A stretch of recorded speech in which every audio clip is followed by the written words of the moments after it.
Shalom Bapak Ibu dan Saudara yang terkasih.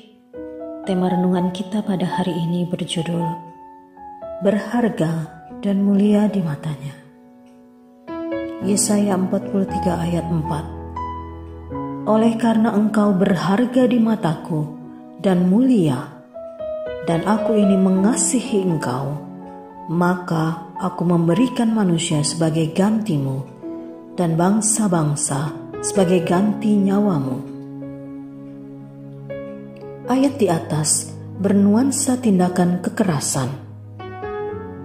Ayat tersebut diyakini ditulis oleh Nabi Yesaya, atau setidaknya ditulis di zaman Nabi Yesaya. Penuturnya seolah-olah Allah sendiri. Allah seolah mendeklarasikan diri telah menolong umat Israel, bahkan dengan cara mengorbankan bangsa lain. Di ayat itu, Allah tampil seolah pilih kasih kepada Israel. Saya ingin mengajak Anda untuk merenungkan satu hal saja tentang membaca ayat-ayat semacam di atas. Prinsipnya, ayat itu ditulis oleh pemenang, atau bisa jadi ayat itu merupakan penghayatan Nabi Yesaya atau penulis lain yang mensyukuri penyertaan Tuhan di sepanjang perjalanan bangsa Israel. Tertulis di dalam kitab ini sejarah penyertaan Tuhan dalam pendampingannya kepada Israel ketika di dan keluar dari Mesir.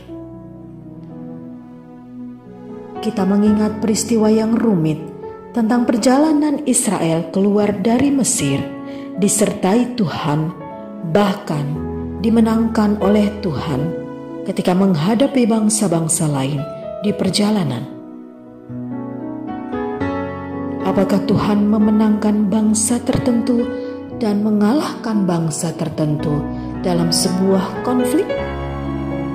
Entahlah. Saya ingin mengajak Anda untuk kembali membacanya.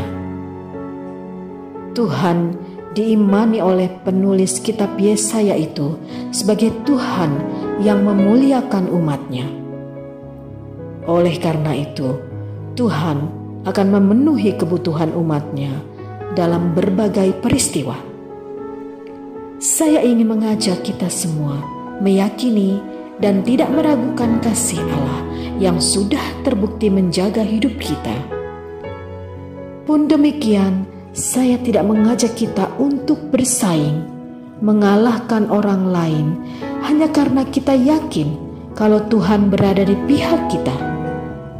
Lalu, kapan kita harus berjuang untuk kehidupan?